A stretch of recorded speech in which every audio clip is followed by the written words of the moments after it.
I got choked out. And I'm thinking, this is a fluke. That was too easy. And I end up armbar. And I'm like, holy I had no idea Aikido was this cool. And he said, well, it's not Aikido. It's Jiu-Jitsu. And technically, I'm not even allowed to show you this. But here's the guy who can. And he wrote Gracie Gracie and his number. And I couldn't get home fast enough and call that number.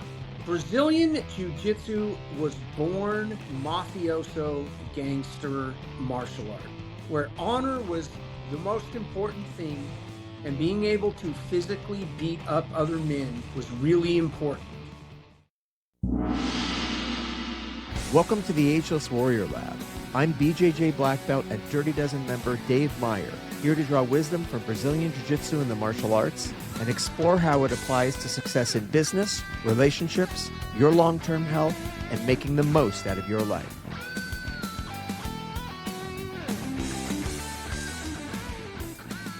What you're about to hear is an interview I recorded with Chris Haueter, one of the Dirty Dozen, the first non-Brazilian Brazilian Jiu-Jitsu black belts. And we had some technical difficulties, so we had to record it over a couple of days. So if you're watching on the video, you'll notice some scene changes. If you're listening, you may notice some audio changes, but Chris has a lot of great things to say, and I hope you'll enjoy the discussion. I just want to say about the Dirty Dozen, I'm going to take a minute here to explain what that actually is. That term was coined by John Will, who is a member of the Dirty Dozen. He's the first Australian Brazilian Jiu-Jitsu black belt. And I was there when that happened. He and I were talking. It was just after he got his black belt. And we were talking about what a unique moment in time we were in and what a unique group of people we were around. And John said, we really ought to have a name for this group. It's this special thing. And he came up with the name Dirty Dozen. And it wasn't about 12 people one way or another. He could have just as easily said the Magnificent Seven or the Terrible 10 or just whatever. He was just talking about a name for this group of people in this particular time. It's not about 12 people or 10 people or whatever. That is a misunderstanding of the term Dirty Dozen. It's about the original group of people who were the first non-Brazilians to be in this moment of time in the mid-1990s, who were part of this wave that was happening, who helped facilitate getting Brazilian Jiu-Jitsu out of Brazil. Obviously, the main credit goes to the Gracie and the Machado brothers, all the same family, cousins. They were the people who developed it in Brazil and brought it to the United States. But then the first American students were very important in disseminating it. We were the trailblazers. We helped integrate it into culture outside of Brazil, getting people running seminars. And John and I created a curriculum that was in nearly 1,000 different martial arts schools around the world. So we're part of that story, and that's why people are interested in the Dirty Dozen. But I just, again, want to say it's not about 12 people one way or another. That's a misunderstanding of it. What we were talking about at that time was Craig Cook, and then Bob Bass, Mike Nordstrom, Mark Lyons, Rick Minter, myself, Chris Haueter, Rick Williams. We all got our black belt on the same day. John Will, of course. And there were a few other people, maybe from other schools at that time. And it wasn't exactly 12 people. It was actually less than 12 people. But that is what the Dirty Dozen refers to. And there may have been other black belts at that time, and that's great. They are also part of the Dirty Dozen. And honestly, if today someone discovered that there was some Brazilian Jiu-Jitsu black belt in Ohio who had promoted 5 guys who we had not heard of, okay, but that doesn't change who is in the Dirty Dozen. It's the people that I just mentioned, that group of people in Southern California. That's where it was happening. That's where Brazilian Jiu-Jitsu was taking hold. And it's through the efforts of our instructors, the Machado brothers and the Gracie family, that Brazilian Jiu-Jitsu spread throughout the world, which eventually led to the UFC and everything where we're at today. I also should mention that you'll notice in that group, a lot of them are from the Machado school. Bob Bass, John Will, myself, Chris Haueter, Rick Williams, Rick Minter, Mike Nordstrom, Mark Lyons.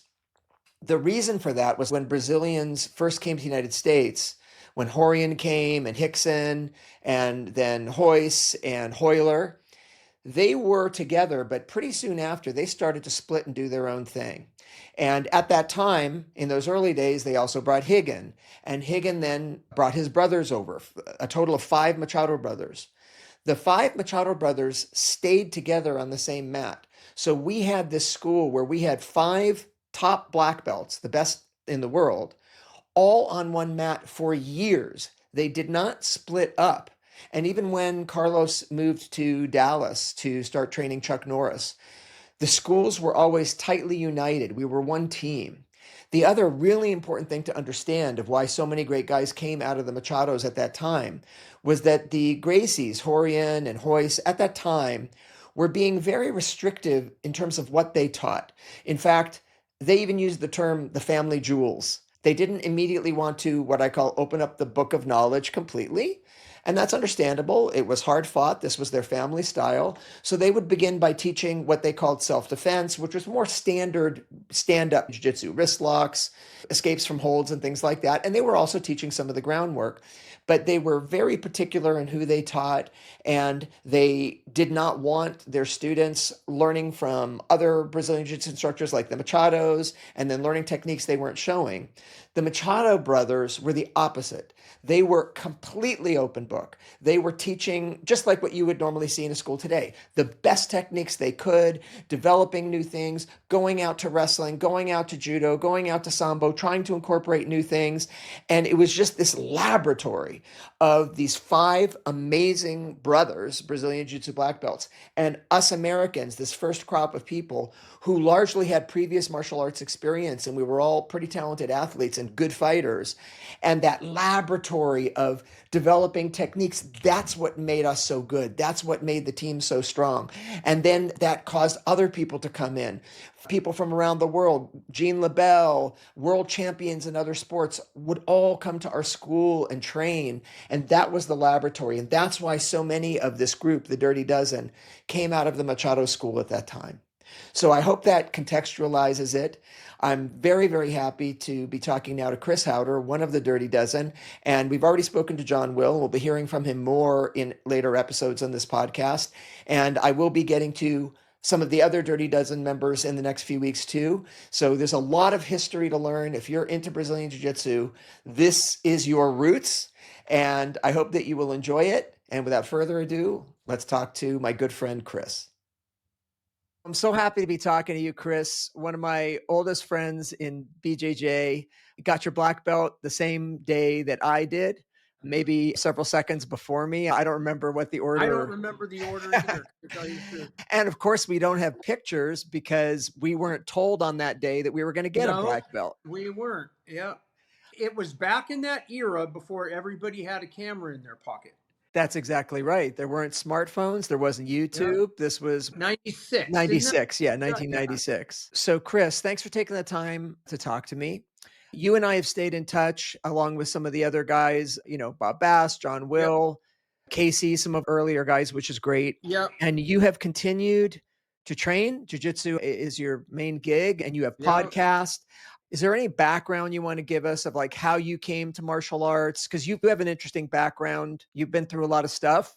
Yeah, let's see. I mean, it's kind of one of those things, like in some ways, if I looked objectively at my life, and I don't mean this in any arrogant way, it would seem unbelievable.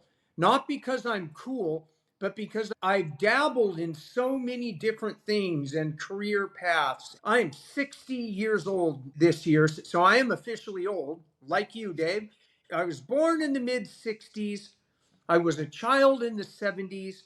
I came of age in the 80s.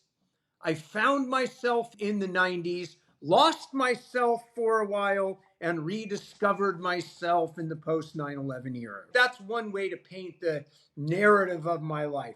Another way is to say I was a classic Southern California beach kid who was skateboarding before it was cool, who had no idea surfing would ever become a professional sport, and punk rock was something nobody thought would ever become global or mainstream. Because of where I was in life, I often got the first round of what became cool.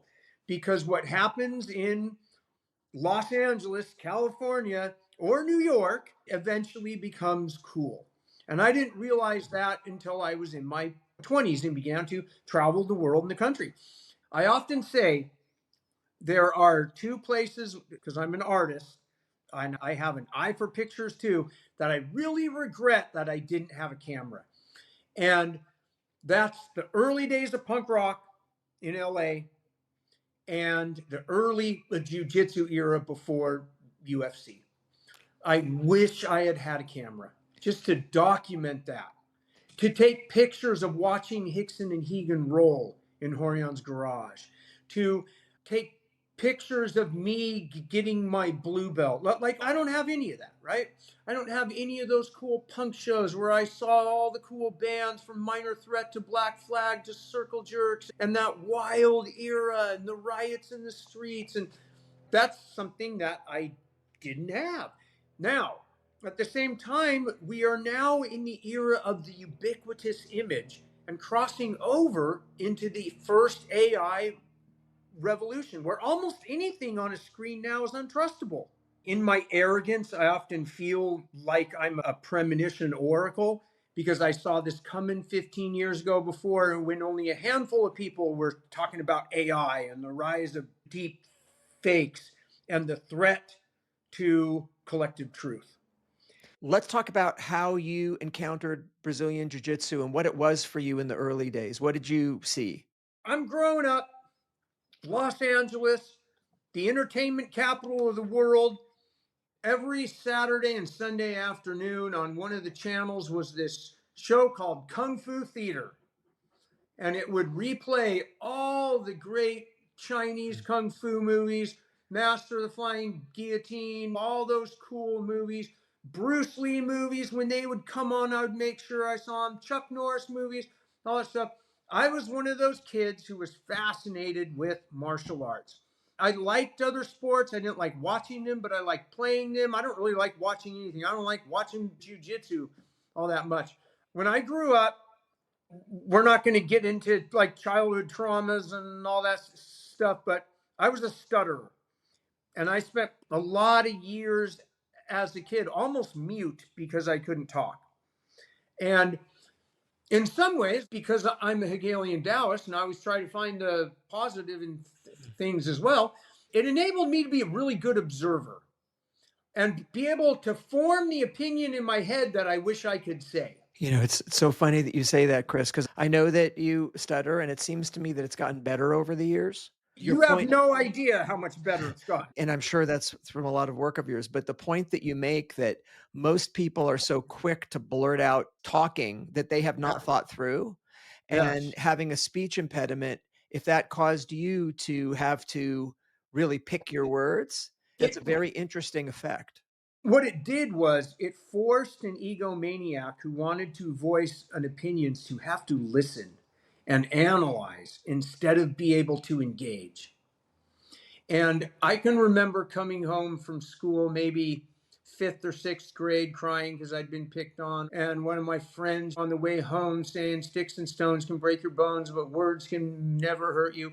And my mom, who was an English major and an editor, said, and I paraphrase because I'm sure it was much more eloquent, said, actually, sticks and stones are not more powerful than words. Words are the most powerful thing in the world. They can start wars, they can stop wars, they can start relationships, they can end them. Don't let anyone ever say that words aren't powerful.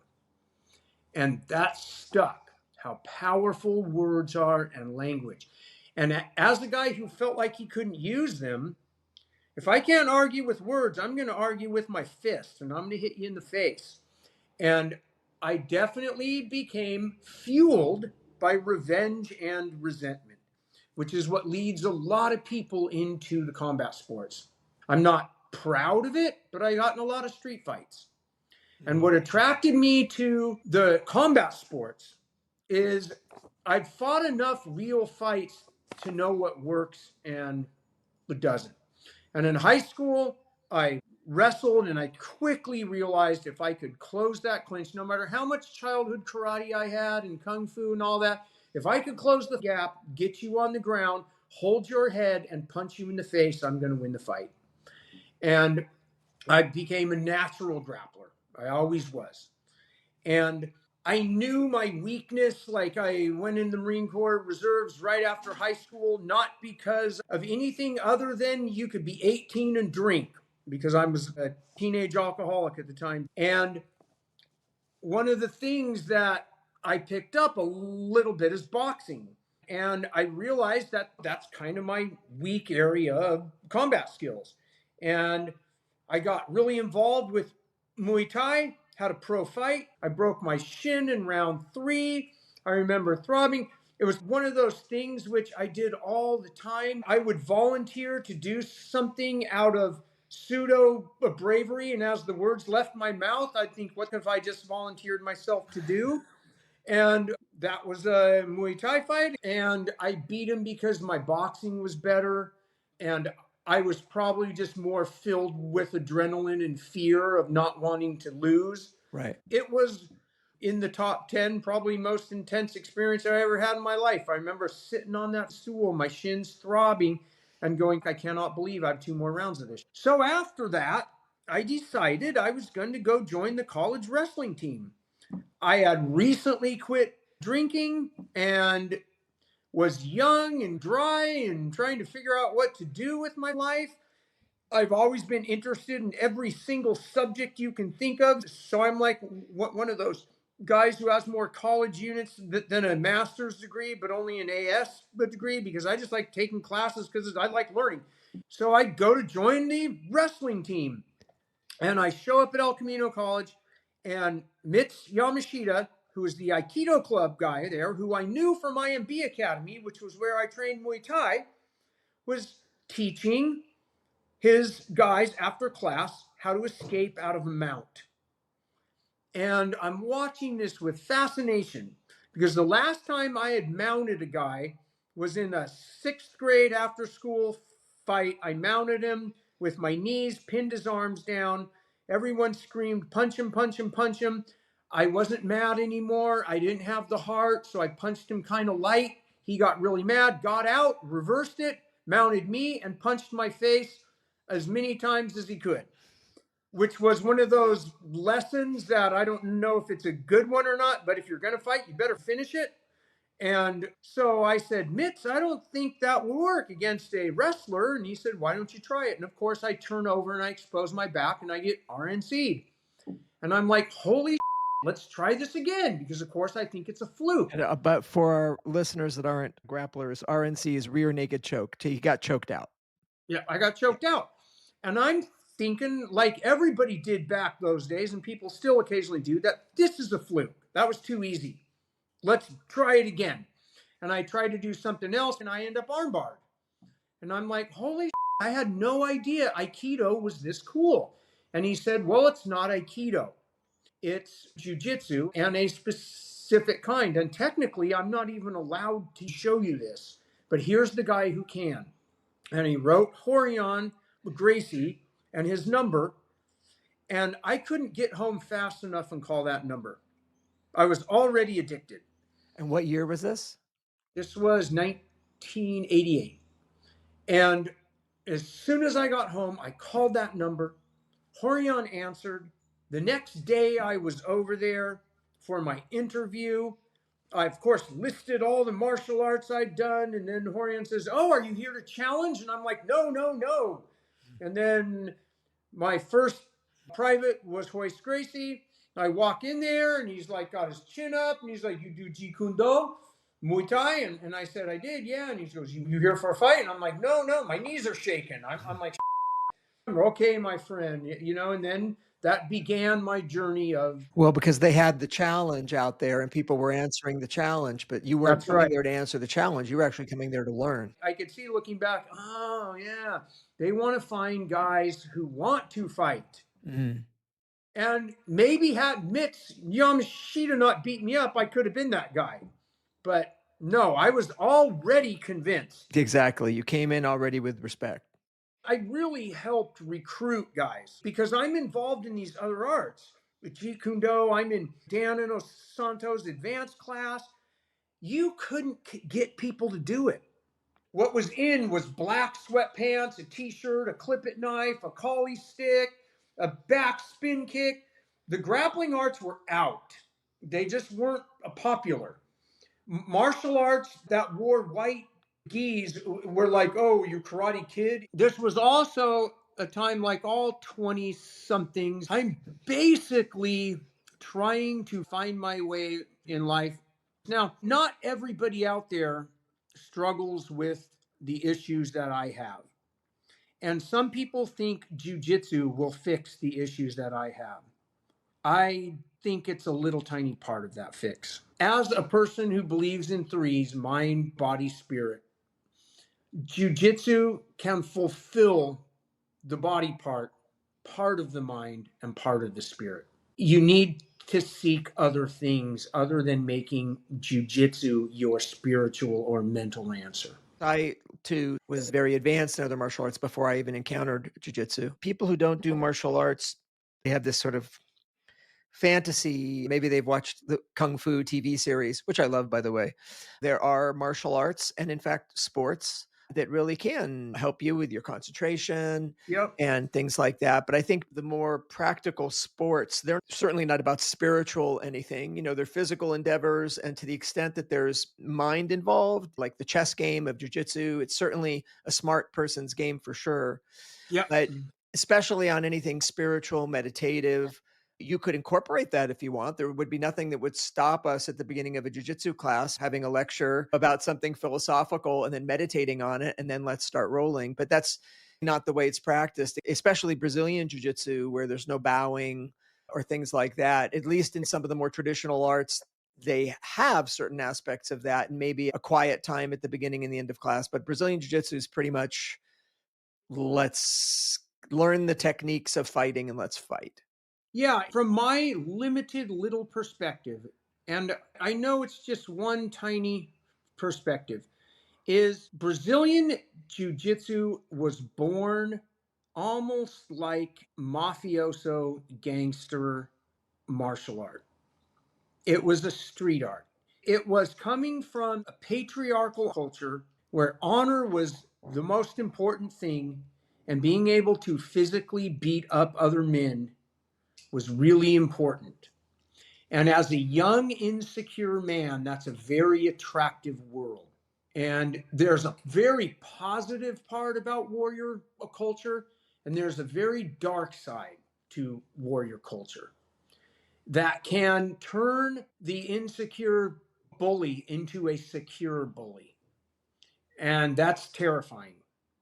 Even Hickson says that the true essence of the art of jiu-jitsu is the feminine in terms of the yin and yang. When I teach, I point out a person, I say, what is the art of Brazilian jiu-jitsu? To control and submit your opponent utilizing the least amount of athletics and attributes and the maximum amount of leverage, skill, cunningness, and guile in the least violent way possible. What is the sport? I ask. It is how do I deploy my art within the man-made rules of the game, utilizing all my athletics. It's a complete black and white. And not that one is better or one will beat the other. It is a yin and yang, ever spinning duality of ever thinking you found the truth, but the truth is now the opposite. And that is the wisdom that can come from embracing both of those aspects. I had a funny experience once. This was before Brazilian Jiu-Jitsu. I was a black belt, and people say Japanese. They assume everything's not Brazilian is Japanese, but there were already Americanized versions. But, you know, a style of Jiu-Jitsu. And riding with a great training partner of mine, Steve Copping, to a workout where another guy was teaching. And we get there, and the guy is really intense, and he's yelling at his students, and he's saying, "What does jujitsu mean? Jujitsu means kill or be killed." And I just burst out laughing because jujitsu means the gentle art, Right. not Yes, kill or be killed. exactly. And we tend to forget that the pinnacle of jujitsu is absolutely to be able to, in a physical altercation, overcome someone without hurting them. The person who can win the fight using even less energy, which of Yes. course philosophically leads you to say, well, then the person who's best of all is the person who could avoid the fight altogether. Right. And it's that thing where Aikido philosophically is the height of martial arts. Practically, it's probably the worst, but philosophically, it's the best. There's the duality of peacefulness and, if you are in a confrontation, being able to win with the least amount of effort possible. But at the end of the day, it's a martial art. And the point is, you do need to be able to win. That's the whole point of it. It's a Yeah. fighting art. And some of the things people call martial arts today, they're more dance. They've lost their martial aspect. And some of the things that we call sports, like boxing and wrestling, are absolutely martial arts, more Yeah. so than Yeah. a lot of the things that we call martial arts. And I think only us old guys remember when martial arts meant Asian. And we had lost our, let's just call it Western martial arts roots, which are the wrestling and boxing arts. And they Mhm. are. And I knew just because I fought all the time, wrestling and boxing are certainly martial arts. Of course. So, what really drew you into jujitsu before we move on from that? Jiu-jitsu had me hooked right away. And there was a lot of people I tried to get involved who resisted it for various reasons. Either they were already prominent in their other art and didn't want to begin again as a white belt. That was a very common reason why. That I could read a mile away. You ask, why can I read it? Because I was insecure too. And I could spot insecurity a mile away. There were those whose ego couldn't handle the challenge, the machismo, the patriarchal culture in which if you're going to become a student, you have to yield. And there was a yielding ritual almost where you're not coming in as an equal Olympic wrestler, kickboxer. You are coming in, you are humbling yourself and joining a new tribe, which meant back in those olden days, rejection of your previous martial arts tribes. Now, one of the things that made the Machados awesome, and part of it is because people like me and Bob and you whispering in their ears, there's a lot of value in those other arts. And Holmes Gracie did that. And remember Hegan when you were young, and the young Hickson when Bob Anderson came down and taught you guys Greco, and Haley and Carlos wouldn't show up, but you guys did. There was an open mindedness that the Machados had that was definitely different from the Horion clan. And at that time, Hickson was the pinnacle warrior of the entire Jiu-Jitsu tribe.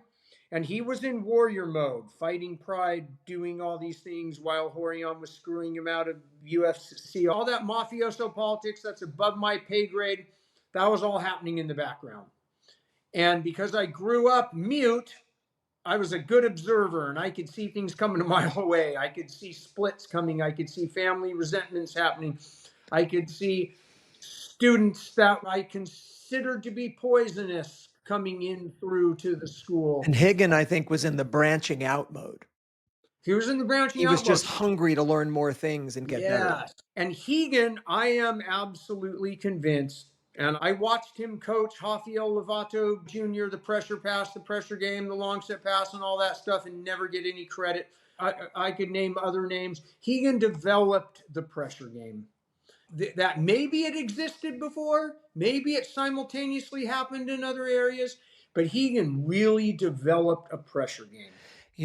When I went and fought in the world championship down in Brazil in 1998, I made it to the finals in the open weight class and I fought Mario Sperry, who was much heavier than me. He went on to win, world champion, best in the world at the time. Mario Sperry can't beat him. And he, of course, passed my guard pretty quickly and was holding me down and spent most of the time crushing me, just trying to finish. And I survived for a while. Yeah. And he's great. He's fantastic. I Yeah. remember thinking as all this was happening in a world championship and Mario Sperry, 30 pounds heavier than me, crushing me. I remember thinking like, he ain't no Higgin. No.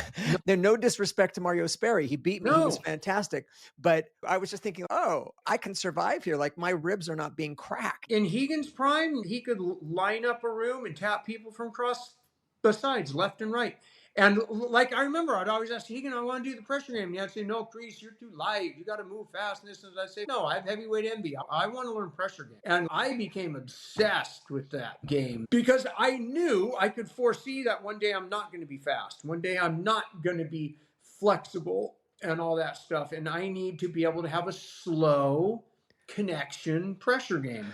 Chris, what I like to say is of all the weapons we have in jiu-jitsu, in terms of attributes, speed, strength, endurance, your weight is the one thing that you will have literally after you die. Someone could be on top of you dead and you wouldn't know it because you're still feeling their weight. So if you're not using your weight, and I'm not just talking about when you've passed someone's guard, when you're passing the guard, if you're not using your weight, you're forfeiting your most basic power that you can have, that jiu-jitsu can give you. And people might say, oh, well, then that favors the heavy. It does, but it's just a reason that if you're a lighter person, which you are, it's all the more reason to get brilliantly amazing at how you use your weight because you need to use it perfectly, exactly right. You better use all of it. Yeah. Anybody who's fought you, people who fought me, anyone who's fought anybody who knows how to use their weight always walks away saying, I can't believe how heavy you felt. Mm-hmm. Now, I just have to say, I love your collection of medals back there. I probably have earned half that many. And until I was a first degree, maybe even second degree black belt, and I remember hearing this from some karate coach ages ago. You keep your medal for one day and then you throw it away because of attachment. You don't want to attach. I did that and then I regretted it. For those of you who are listening, there's a wall of medals behind me, which, by the way, I don't know if this is going to come through on the audio, but this isn't a fake background. This is real. Yeah. But I did the same thing, Chris. I never cared for a long time. And so I Yeah. didn't keep a lot of medals. Some of them I kept in a box. And at some point, my wife said, why do you keep those things hidden? Why don't you put them up? And then it became like a cool background for Zoom meetings. Yeah, And now I'm using it. exactly. But I hear you. I look at those things and say, what have you done today? Yes. I mean, it's a nice memory, but what have you done today? As soon as your arm is raised or not, that fight is in the wind. It's in the wind and we're off to the Yep. next thing. We're off to the next one. Don't dwell in the past. Now, that's not to say that I can think of 2 matches for sure, sometimes 3, that I still can lose sleep over at night, cursing myself for my errors, right? But you actually learn more from the matches you lose than the ones you win. That is absolutely true. You know, it's interesting because you can learn from both. Yeah. Most people, when they win, they just get all happy and yay, and they walk away and they fail to learn from their wins. They don't ask the question, well, wait a second. Sure, I won, but why didn't I win more authoritatively? Why didn't I tap that guy out on the first 3 tries? Then oftentimes with losing, people look at that and then they'll say, oh, if I'd have been in better shape, which is always true. But wait a second, if you'd have had better technique, you don't need to be in better shape. You would have won even out of shape. So I think people fail to get the lessons both from the wins and from the losses. And I think that's not just true in competition. I think that's true even when we're training. People often just assume, well, that guy is good and now we'll go again. One of the great things I think we had on our mat with the Machados is it was a real laboratory and we were good friends. And even though we were all serious fighters, you have taught me, John, Bob, I mean, so open to saying, hey, here's what I think you're doing wrong, or here's how I got you. That kind of a culture that the Machado brothers built, and maybe it's because they were brothers, that they had it amongst themselves, right? But that culture of we're going to be tough fighters. We're going to work ourselves really hard. You remember Higgin taking us to the Sand Hill and Manhattan Beach, and it's just like, oh my God, the hardest experiences of your life, and then training after that. But we were friends. We were invested in our growth. And sometimes I didn't even want to hear it. Sometimes I just lost and I just want to brood about it. And you're sitting here saying, David, let me show you what you did wrong. And I'm not ready to hear it yet because I got to get over the upset. And I mean, ultimately, that's why then that Machado school was way better than Horion's Gracie Academy. And it's why when the tournament finally happened, out of like 40 matches, we won 37 of them. And our best guys didn't even fight. I didn't fight. We were just better jiu-jitsu. We didn't have the name recognition, but we were better. And I always just have to add this: with Joey Bass, you and me were always neck and neck, and he should have got his black belt that day as well. And it was Yeah. politics that stopped that. Yes, you're right. And Joey is Bob Bass's brother. Yeah. I also note that in the early days, and John will mention this when I talk to him, the early people coming in largely were fighters. We had all fought and we were willing to fight. And there was something very raw about this new Brazilian Jiu-Jitsu energy. And this was, of course, before the UFC. The challenge was out there. Now, and I'm very happy to say, I think there's a real place in jiu-jitsu for average people. But certainly that first crop of Yeah. people outside of Brazil, it attracted people who knew how to fight, and we were hungry to become better fighters. I had the same experience that you did when I first encountered Brazilian Jiu-Jitsu and was just so impressed by the incredible jumps of levels beyond what I had, and I had a lifetime of Yeah. grappling. I just thought, "Oh, this is gonna make all other jiu-jitsu obsolete." I mean, everyone was Yeah. just gonna Yeah. come here. And I very excitedly brought Higgin with me to martial arts camps and to places to expose him. And we went out to Yeah. judo competitions, did all this stuff. Yeah. Yeah. And overwhelmingly, the response was, "That guy's amazing." And then, "Thank you." And then they went back to doing their stuff. Right. Very few people took off the black belt like I did, and like a few of us did. And maybe that's because I didn't have a school and they had schools, maybe they had more to lose. And there were some people who absolutely did say, "Hey, I'm coming in," and they're gonna keep teaching in their school. But it was Yep. easier for karate people and people of non-grappling styles to Right. do that. It was. It was very hard for other grapplers to say, "Hey, I'm gonna now start over in this new style." Yep. I teach 2 to 3 weekends across America and the world every month, and each combat sport, and I separate the combat sports from the non combat. There's man made rules to preserve the art and protect the athlete. It's a dual fold reason why we humans create rules. Same thing we do in war, which I remember as a young Marine learning UCMJ, the Geneva Convention, all that. I was both horrified and fascinated that there are rules to warfare. You can't shoot a guy coming down on a parachute until his feet hit the ground. Like, there's just weird rules that supposedly make it fair, right? And just bizarre.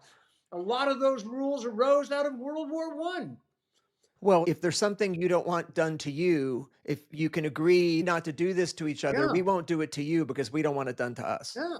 One of the big debated arguments was on the ball round out of the gun, whether it was a 30-06 or a Mauser or whatever it was, to not use armor piercing rounds. You can't wear body armor because then we have to use armor piercing rounds.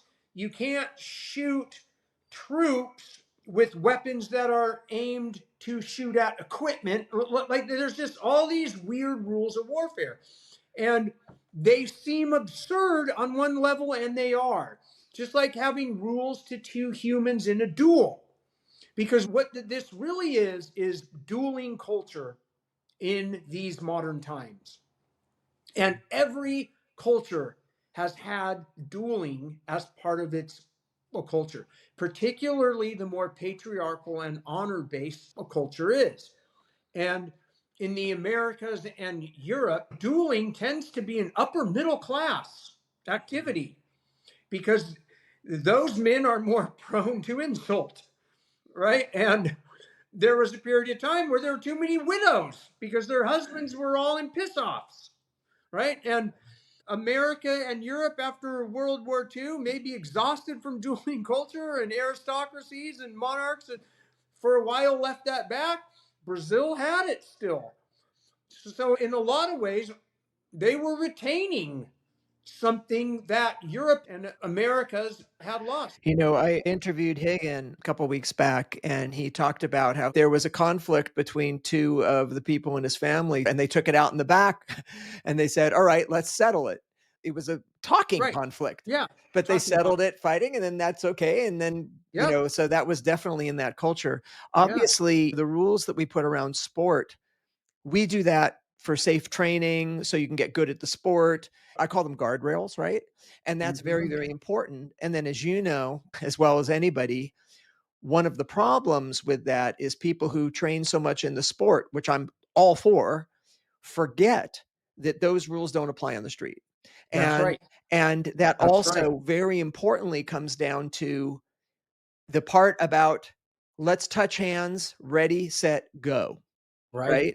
And people kind of expect that, and you're ready for it, and it's gonna be one-on-one in a Yeah. clear space, and I think one of the hardest things that trained martial artists have to deal with is there's nobody saying, "Both sides ready? Yeah. Set, go." In fact, the person who's much more likely to win is gonna be the person who gets off the first strike. Yeah. Ideally, the other person doesn't even know they're in a fight yet. Yep. Yep. So I think, like so many things, that there's a duality here. Like you were mentioning in jiu-jitsu, there's the fighting aspect and then there's the peaceful aspect. In sport fighting, there's the duality of getting good at the physical techniques and then being able to bridge that and understand that when you take that into reality, there are no rules in that sense, and you have to be able to adapt your sport for that and be ready for that as well. I asked you before we started how you're feeling, and you said you're actually feeling good. I am too. I'm wondering, are there habits, like to what extent, besides your training you do on the mat, I know you still teach and train regularly. Are you on the mat every day? And do you do any other fitness exercises or stuff off the mat that supports your training on the mat? I don't, and I should. I teach 3 to 4 classes a week, and I warm up every class, which includes a quarter-mile run on the mat. I stretch. I do a light ab workout and a light leg workout, and I should do so much more. I should be on a TRT like almost every other competitive athlete our age, but I just don't want to go on testosterone. Yes, I agree. I think people should do whatever they want if it makes them feel good, but I don't take TRT, but I've also never taken creatine. I don't even take vitamins. I don't take supplements or whatever. I just eat a healthy diet and try to stay healthy. I'm sure if I ran into a specific problem where I needed some sort of pharmaceutical to help me, of course, I'm all for that. I had some psychological challenges at one point. Like, yes, pharmaceuticals, yes. But if your livelihood does not depend on your body, I feel like why be messing with your natural systems if you don't have to? And I feel like I can live a happy, healthy life without any of that stuff, but I don't judge it at all. I'm sure many of the people I compete against, especially at our age, are all using it and they feel really, really strong. And that's fine. Just requires me to have more technique. Yep, I would say at least half the competitors are, and it's fine. And a lot of my friends and peers continually recommend I do it, and I've resisted thus far. I have a cousin who I'll have on the podcast. He's a really smart doctor, very rational thinker, scientist. He's an athlete himself. And without going into the science one way or another, there are some questions with regards to testosterone and what that does to your body's own production of it. He actually said he could see a better case being made for once a year just going on a prophylactic prednisone. It's a naturally occurring substance in Yep, your body. yep. Going on it for a little bit, then going off of it kind of just helps injuries, and I have not heard that discussed in the sports literature, so I'd have to look more deeply into that. It was at least 35 years ago now, but I had a great biochemistry college prof, and he would explain scientifically why most vitamin supplements and all that it's just expensive urine. It's not bioavailable, you're not really No, digesting it. it was in the 90s. There was a lot of deregulation of the industry, That's which right. gave rise to like all those stores, the GNCs and all that. There's a lot of pseudoscience out there on nutritional stuff. There's no question that there are people with deficiencies and they should be taking iron or whatever. I think it's good to do regular blood work if you can do Yep. that. But I think as a general rule, if you're eating a healthy diet and you're not eating tons and tons of sugar, I think you're probably just fine. You're just messing around the edges. I rationalized my bad diet.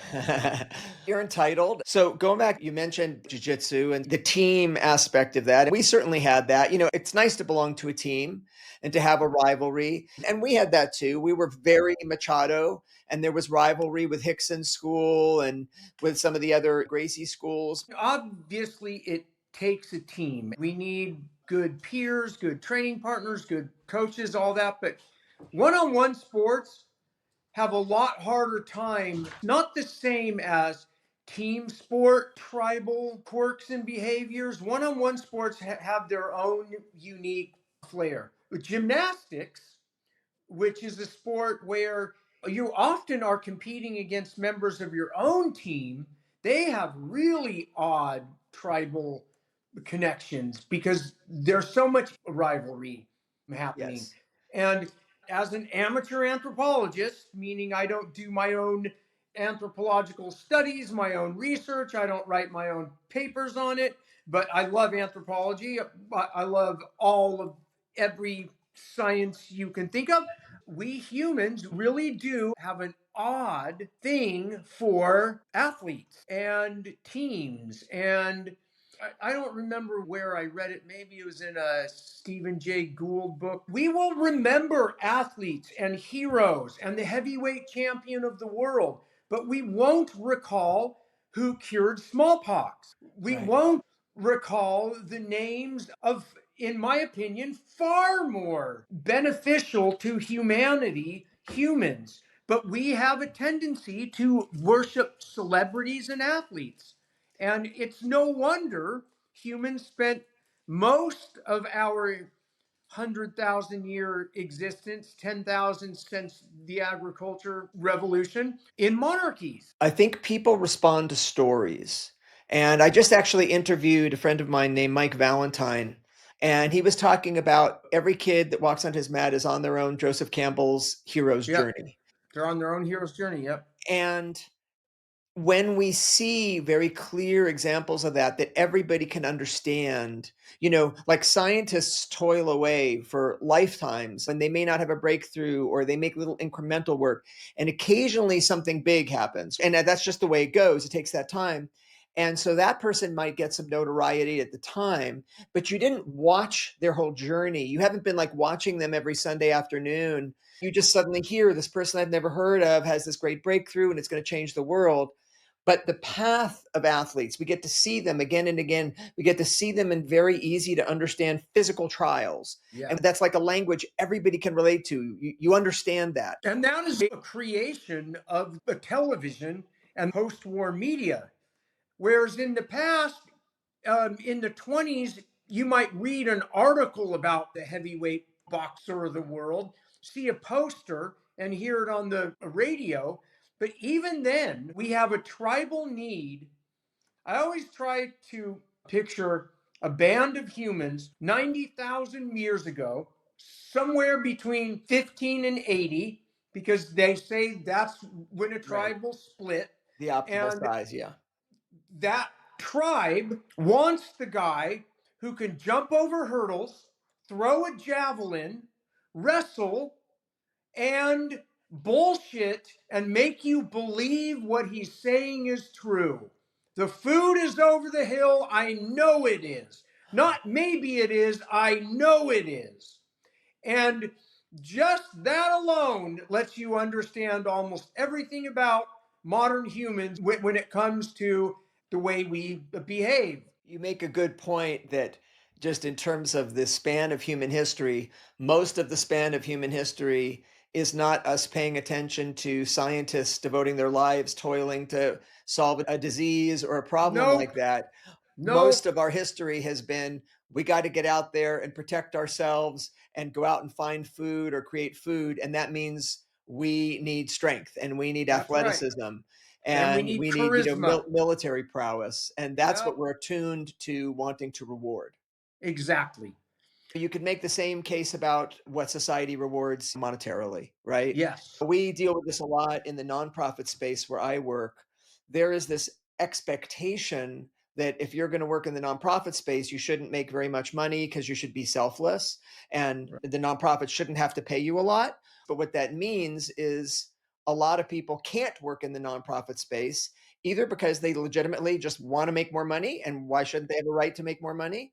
Or they have gained this expertise by working in the for-profit space. So they've really gotten good at something. And as a result, they have an expensive house and they have children in college. So they have a certain financial need. And if they were going to go now want to work in a nonprofit organization, they would have to take such a salary cut. They would have to sell their house, pull their kids out of college or whatever. So they're just not going to do that. So the nonprofit organization does not get the benefit of this person with all this expertise because there's this feeling that, oh, you shouldn't be paid much if you work for a nonprofit. I'm going to post a video, a TED talk by a very interesting guy who talks about this issue specifically. I'll put it in the show notes about how in our culture there's this ethos around if you're going to do something charitable, you shouldn't make a lot of money. But if you are going to start Amazon or something like that, become a billionaire. I'm a capitalist. I'm a Keynesian capitalist. I don't think nonprofit volunteers should starve. And I don't think the uber rich greedies should become uber rich. I believe in redistribution, which is a dangerous word in America. The guy who invented the game Monopoly invented it to teach kids about capitalism, about how if you don't have a state that regulates and redistributes wealth, eventually one guy gets everything. That's why it's a monopoly.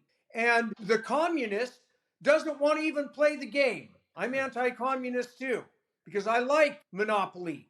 I just don't want individuals becoming more powerful than us, we the people, our government, the state. Okay, I'm going to do a big flip.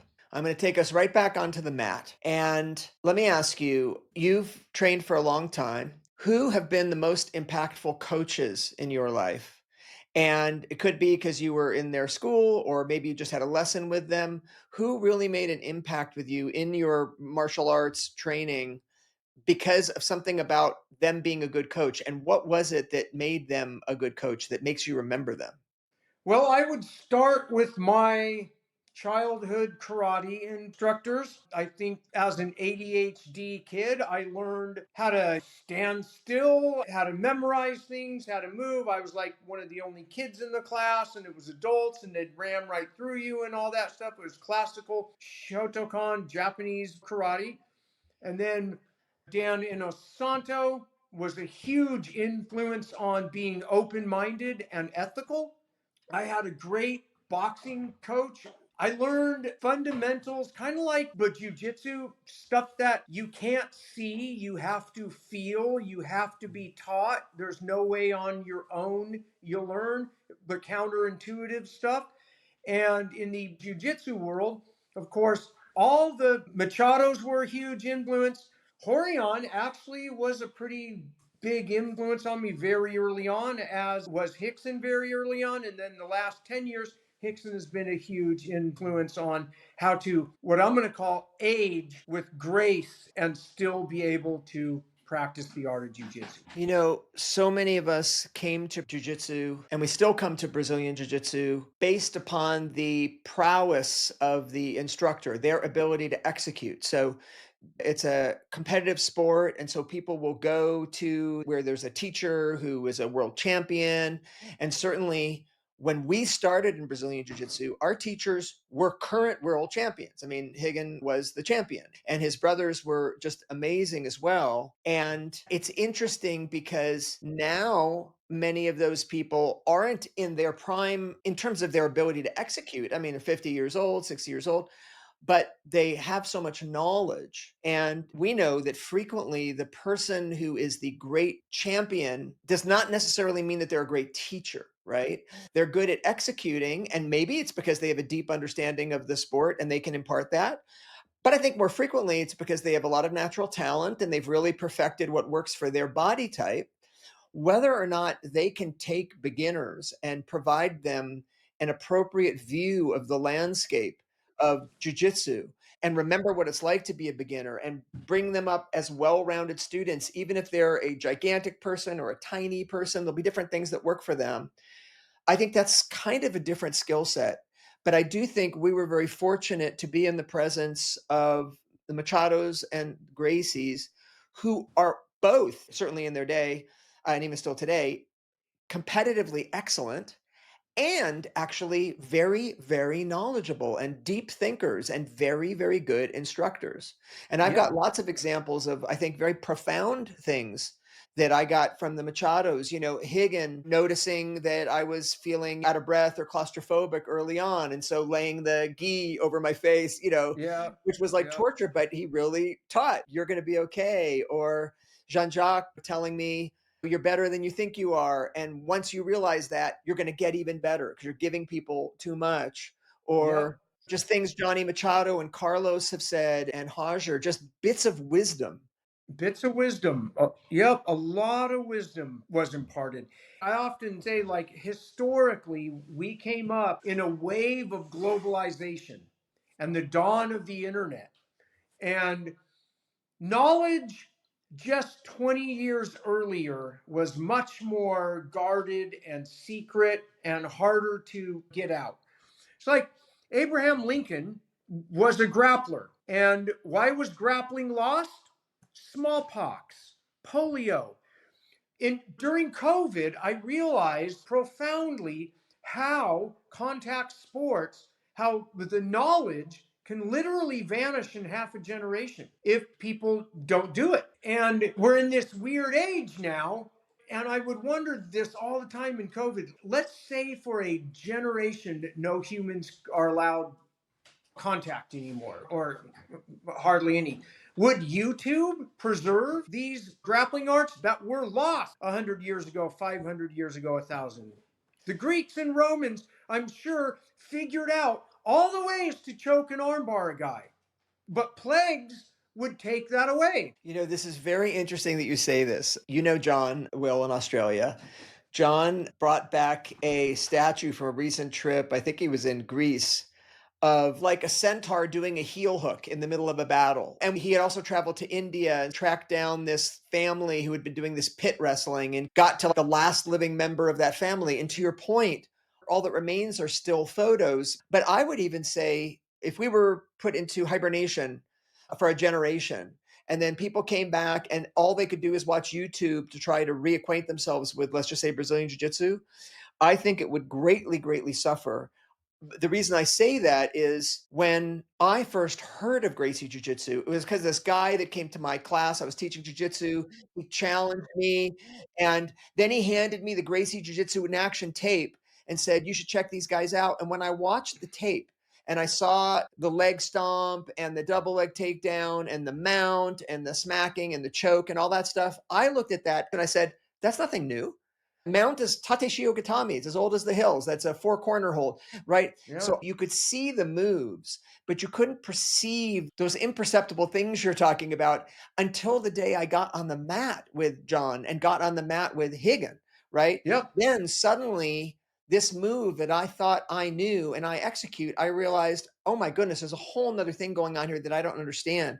And I think that is still the case. I think a lot of people are learning from YouTube and they are doing the actual thing that is the move, but they could not execute that on me. They could not actually execute it on somebody who's good. And the other reason I know this, and I'm sure you get this too when you're traveling teaching seminars, I get comments all the time from people saying like, I have never felt pressure like that. I have never felt that before. And it's because the people which they're training with are good and they're executing good techniques, but you don't know what good is until you've felt it, right? And Yep. I'm not saying I'm all that good because I have that same feeling every time I train with someone who's better than me, and I train with people who are better than me all the time. I can see the move they're doing, but clearly I don't understand it because they're doing it so much better than I can do it. So these fine things that you can't see on the video, you need to feel it. And I think that would Yep. be lost. Yeah. The analogies I use all the time is grappling is kind of like a language, and there's a lot more feel than visual. It's a feeling art. And we are tricked by our eyes. And that's why we often close our eyes when we roll. And then you can really feel and you realize how much your eyes play games. And as a guy who also did kickboxing, boxing, which is a lot more eyes, but when you get in advance, then the feel comes in. And like everything, I always say it's like all arts. Everybody could draw a face, a circle, two dots, and a mouth, but very few people are Rembrandt. There's a little bit of natural talent, a lot of mental work, and a lot of time put into it. It's not something you can learn an armbar and then have an armbar. It's something that must be developed. That's, I think, why it's so important to get into a good, I call it a laboratory, on a good mat with good people, and ideally that is cycling people through so people are visiting. You've got to feel different people. You've got to experience different games. And I think this would be true in any learning situation. You've got to expose yourself to different things, get out of your bubble, as it were, and challenge yourself. You mentioned closing your eyes. There's a lot of, I guess you might call it more esoteric ways of training, but I think that they're really good. For example, one partner in jiu-jitsu, when there's a clear mat space, you don't want to be doing this when it's a crowded mat, obviously, because you want to be able to see if someone's flying towards you. But if you can get a little space, and I would say one partner trains with their eyes closed and you go at 50%, or both partners train with their eyes closed, but then you really got to go at 50% because you don't want people swinging a foot around and smacking anybody in the face. But as long as it's an agreed thing, like, hey, we're not going to train competitively. We're just going to experience jiu-jitsu with our eyes closed. We don't have to watch our surroundings because we're in the center of the mat and there's nobody else that's going to come flying onto us. And let's just move slower and maintain contact. Doing that for even 5 minutes is an unbelievably good experience. And I would say, it's very hard to keep your eyes closed. Like, to resist the temptation of opening your eyes, you really have to be blindfolded. I think just a few minutes of that can raise your sensitivity wildly in terms of your normal jiu-jitsu game. Absolutely. I remember you as a pioneer of really interesting drills. Obviously people were inverting in different ways when they were defending their guard and stuff, but you were the first American I saw that really got comfortable with inversion. Yep. And you were the first American to do your spinning drills up against the wall. You know what I'm Yep. talking about? Where you're I did. reorienting yourself back to the guard again from these really Yep. weird situations. You really took to De La Hiva stuff, or things where you were spinning around from gi jiu-jitsu and getting behind the person and then dropping them down in front of you and taking the back. I remember you as always being very innovative that way. And I wonder, was that intentional, or were you just sort of discovering what worked for you? I was discovering that that is a way to prevent the guard from being passed. And I'm not going to say that I'm the only person on the planet who was discovering it. And I'm sure if there were cameras around, the Greeks and Romans discovered it, I'm sure. But I remember teaching as a new black belt at the Machado school, showing wall walking, Brazilians coming in, commenting on it, some guffawing it. And yeah, it was kind of the new thing. But like, my philosophy, which I've said, is you think street, you train sport, and you practice the art. And I put them in that order. You don't train street, or you quickly devolves into goofy shit where you're poking each other in the eyes, but you always have to think street. Yeah. It's a mindset of the original reason why I came into this thing I'm doing. You have to train the sport because that implies your body. You are training. It requires repetitions. It requires real resistance from peers, which is so often lost in the goofy, fake martial arts or the beautiful fantasy arts. And you have to practice the art because you don't master it. And I always hate that term, being called master. Right. No, it's a practice. It's like science, medicine. These are practices. You are practicing an art. And then the art becomes bigger than you. It's not, this is my art. It is the art. I am practicing an art. I am just one little piece in a puzzle of art. And that is my general philosophy in how I approach jiu-jitsu, the combat sports, martial arts as a whole, anthropology, history, science, political science. Is my goal is to find out what is true, even if truth is insulting, even if truth is humbling. And that's the hardest part, because we have to humble ourselves constantly. And in this, even if you're Hickson Gracie, there are humbling events because we're all aging. We all have to adapt. But jiu-jitsu, the art, is the art of adaptation. How do I adapt to the environment I'm in, man-made or natural, to the body I have, young or old, to the person I have to compete against, tough or not? It's the art of adaptation. And by resisting adaptation, you resist the art. Wise words, Chris. Now I know why I keep you around as a friend. And that's my close.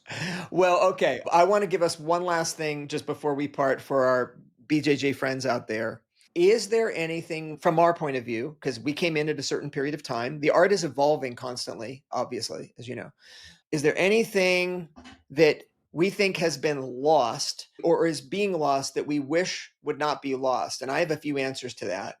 One of them you just touched on, which is even if we're doing sport jujitsu, let's spend a little time just with some gloves on or even fingerless gloves on the mat. And let's just allow some light striking just to reality check our moves to understand what is more applicable to sport and what is more applicable to fighting. So you just remember how to cover your face and how to tie somebody up. I think that is something that people should have some familiarity with. Also, there was something that used to be done, you'd see it more in Brazil, where after training, someone might just pair up with another guy, lay down next to a wall, and the guy who is not laying down would stand and just give them with the knife edge of their foot a quick rub down, like neck, neck, neck, neck, back, back, back, back, hamstring, hamstring, hamstring. Just a very quick little, hey, I'm going to take care of my partner here. I'm going to spend 5 minutes. I don't even need to use my hands. It's a little standing and chopping him with the foot. Then we switch places. I lay on the mat, you're standing, cutting down my back. To me, finishing that way was such a good way to get your body relaxed before you go take your shower or whatever. I would love to see more of that kind of care on the mat, and I don't see that at all. I'm wondering, are there things that you think are being lost that you would like the art to maintain? God, I mean, in an age of climate change, massive political unrest, the threat of thermonuclear war, whether jujitsu is good or not at 10,000 schools in the area, the stakes couldn't be so low. I really don't care that much about what other schools are doing and whether they give out belts too early or too late. Nothing could seem less important to me right now. I appreciate that. And as a person who devotes my life to a particular cause, I understand caring about the world, and it can be hard to then give much of a care about anything else. But I do think you do continue to train jujitsu. You know, whether or not it is your specific goal, you enhance lots of people's lives with your seminars. I think anybody who's ever trained with you would say their life is enhanced by you and they're made a better person because of their contact with you. So even if you think it's hard to rate how much you care about the evolution of jiu-jitsu because of the challenges the world is facing, and I can understand that. I think the truth is you're doing your part to help the world by just being who you are, and I appreciate that. Thank you, sir. Before I let you go, you are quite healthy. You're in your 60s. You've been doing Brazilian Jiu-Jitsu for all these decades. Is there any advice you want to give to those who are behind you on the path? I hear from a lot of people, man, Dave, how are you able to train and compete and just keep doing all this stuff at your age? Which my age doesn't feel that old to me, but I definitely do feel the joint things. We put a lot of damage onto our Yep. body. But do you have anything you would share about longevity in sports in jiu-jitsu that you think would be helpful for anyone who's listening? Well, the one thing I did when I turned 50, and I've done this my whole life, every black belt stripe I get, I pretend I'm a white belt and I start all over again. And I start with the body I have, not the body I want. And my primary goal is to not get hurt. My secondary goal is to not hurt anyone else. That gives me good karma and makes my chances at being lucky at not getting really hurt go up. And just observing others who don't do that, they won't last that long. And if you want to last, you got to honestly evaluate yourself. Realize you're growing old. You're not going to be able to do the things you can anymore, but you can still do this because jiu-jitsu is the art of adaptation. You adapt to the environment, you adapt to your opponent, you adapt to your body. All right. Well, I'm going to let us go. Tell Melissa I said hi. And next time we get on the mat, until then, thanks so much for your time. Thank you. I hope you enjoyed the discussion with Chris Haueter. Dirty Dozen member. Chris is based in Southern California. His school and his podcast is called Combat Base. So you should definitely check it out wherever you listen to podcasts, and check it out on YouTube, and definitely subscribe. Chris and his wife Melissa are both BJJ black belts, fantastic people. And if you've never had a chance to hop into a seminar or a class with Chris or his wife Melissa, you should definitely take the chance to do that because they're awesome. I hope you enjoyed this episode, and if you did, please click like, subscribe if you're watching it on YouTube, and if you're listening on Apple or Spotify, please leave us a review. That's really helpful. I will be back next week with more lessons from the lab, and until then, keep developing your strength, your wisdom, and go out and do good in the world.